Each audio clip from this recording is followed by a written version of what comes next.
안녕하십니까. CJB 모닝와이드 목요일 아침에 인사드립니다. 어제 도내 전역에 아프리카 돼지열병 위험주의보가 발령됐죠. 강원 영월군의 한 흑돼지 농장에서 발생해 내려진 조치인데요. 네, 인접한 제천 단양 지역에 다행히도 이상은 없었지만 도내 유입 차단을 위해서 양돈 농가와 관련 산업 종사자 등 가축 전염병 예방을 위한 생활 속 방역수칙 꼭 지켜주시기 바랍니다. 오늘 CJB 모닝와이드 뉴스 시작합니다.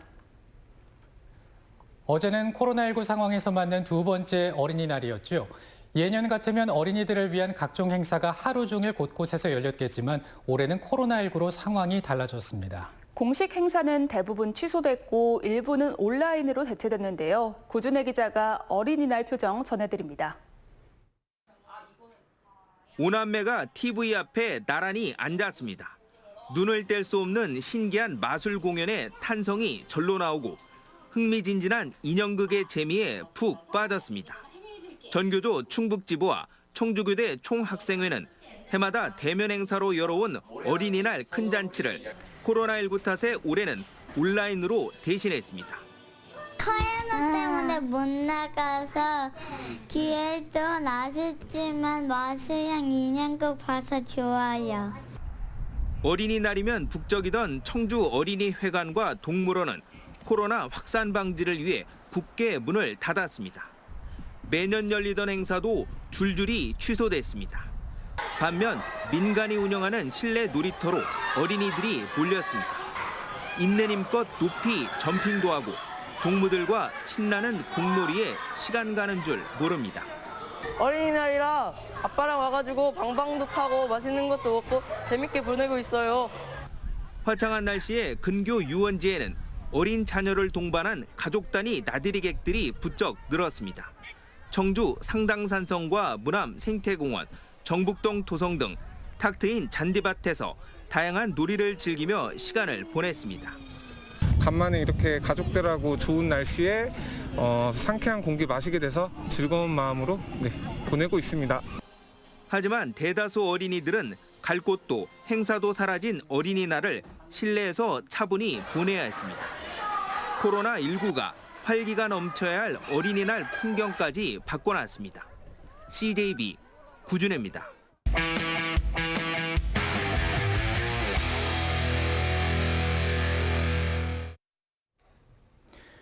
코로나 사태로 주춤하지만 예나 지금이나 나들이 명소로 동물원을 빼놓을 수 없죠. 탁 트인 야외에서 동물들 보는 게 즐겁지만은 입장을 바꿔 야생에서 살아야 할 동물들이 좁은 공간에 갇혀 있는 건 깊이 생각해 봐야 할 문제입니다. 인공적인 공간에서 스트레스 받는 동물들이 이상 행동을 보이는 사례도 전국적으로 나타나면서 동물원 존폐 논란이 끊이지 않고 있습니다. 진기훈 기자입니다. 나들이 장소로 인기를 끌어온 동물원은 도시가 갖춰야 할 필수적인 여가 시설로 인식되었습니다. 하지만 정작 동물원의 동물들은 어떨까? 지난 2018년 대전의 한 동물원에서 직원의 실수로 탈출한 퓨마가 끝내 사살됐던 일명 뽀롱이 사건.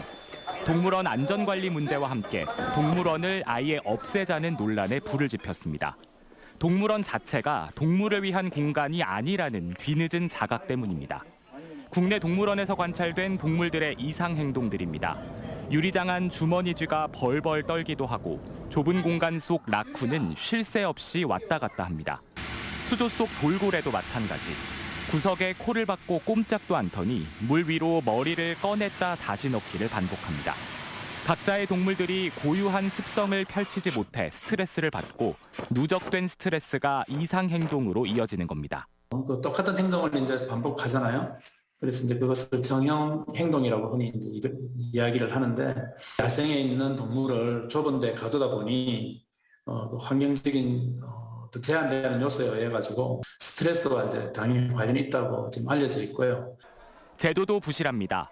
지난 2017년부터 시행된 동물원과 수족관 관리에 관한 법률에는 종 특성, 개체에 맞는 서식 공간과 환경을 제공해야 한다고 명시돼 있지만 적절한 환경에 대한 명확한 기준도 없고 이를 충족하지 않아도 처벌할 법도 없습니다. 전시 기능, 그러니까 사람이 이제 보는 즐거움을 더 높이다 보니까 이제 그런 자연 환경에서 얘들이 뭐 감각을 펼치고 뭐 이렇게 그런 조화롭게 사는 그런 환경이 좀 제한적이었잖아요. 지난 1909년 국내 최초의 창경원 동물원이 세워진 지 어느덧 100년이 지났지만 동물 복지와 건강권은 여전히 뒷전에 밀려나 있습니다. CJB 진기훈입니다. 그렇다면 청주동물원의 동물복지 수준은 어떨까요? 최근 들어 많이 개선된 모습을 보이고는 있지만은 공간적인 한계 때문에 전국 동물원 중 가장 열악한 수준을 보이고 있습니다. 이태현 기자입니다. 청주동물원 사자울입니다. 사자들의 일상은 백수의 왕이라는 타이틀과는 달리 식사 시간을 제외하면 그저 누워있는 게 전부입니다. 청주동물원 사자사육사의 면적은 72제곱미터. 20평 남짓한 좁은 사육장 안에서 초원을 누비는 사자 특유의 움직임은 애초 기대할 수 없습니다. 맹금류의 힘찬 날갯짓을 구경하는 것도 청주동물원에서는 어렵습니다. 수리부엉이는 18제곱미터 작은 공간에서 3마리가 생활하고 있습니다. 가장 덩치가 큰 흰꼬리 수리에겐 이보다 넓은 36제곱미터가 주어졌지만 마음껏 날개를 펼치기엔 공간이 너무 협소합니다. 나는 게 원래 일상생활이기 때문에 그 공간을 조금 더 확보해 줘야 되는 거는 맞습니다. 좁은 공간에 갇혀 지내다 보니 이상행동 중에서도 같은 곳을 쉴 새 없이 왔다 갔다 하는 스트레스성 정형행동이 가장 흔하게 나타나고 있습니다. 사육사들이 직접 놀잇감을 설치해주는 등 동물들의 스트레스 해소를 위해 노력하고는 있지만 근본적인 해결책은 될 수 없습니다.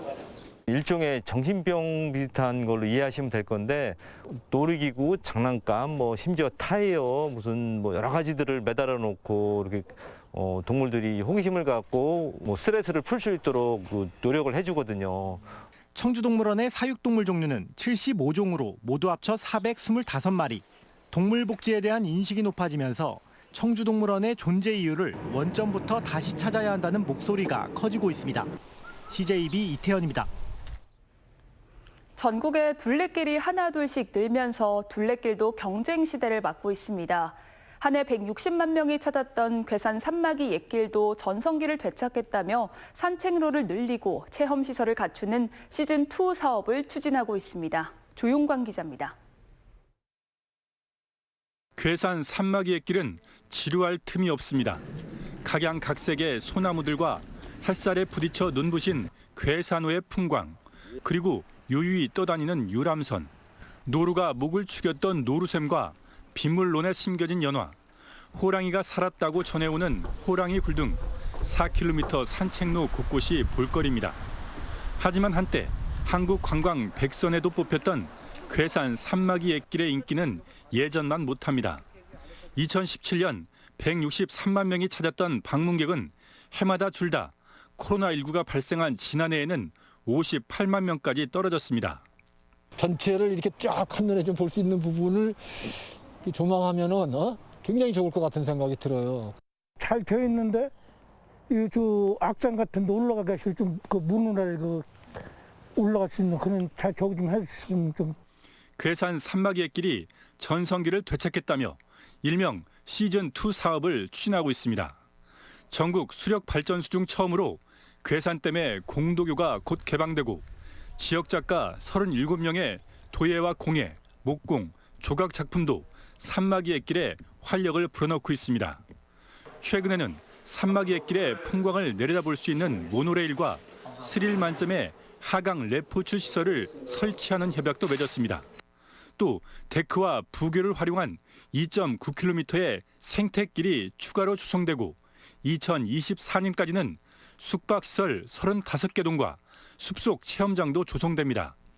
체험시설을 도입을 하여 관광객이 더 유입을 할 수 있도록 산막이 시즌2 사업을 통해 추진해 나가겠습니다. 괴산군은 시즌2 사업을 통해 산막이 옛길을 인근의 괴강 관광지와 수옥정 관광지, 화양 계곡을 아우르는 괴산 관광의 거점으로 만들 계획입니다. CJB 조윤광입니다. 충청북도는 강원도 영월군에서 아프리카 돼지열병이 발생함에 따라 도내 전역에 아프리카 돼지열병 위험주의보를 발령했습니다. 도 재난안전대책본부는 인접한 제천, 단양 지역 양돈 농가에 대해 긴급 예찰한 결과 다행히 특이사항은 발견되지 않았다고 밝혔습니다.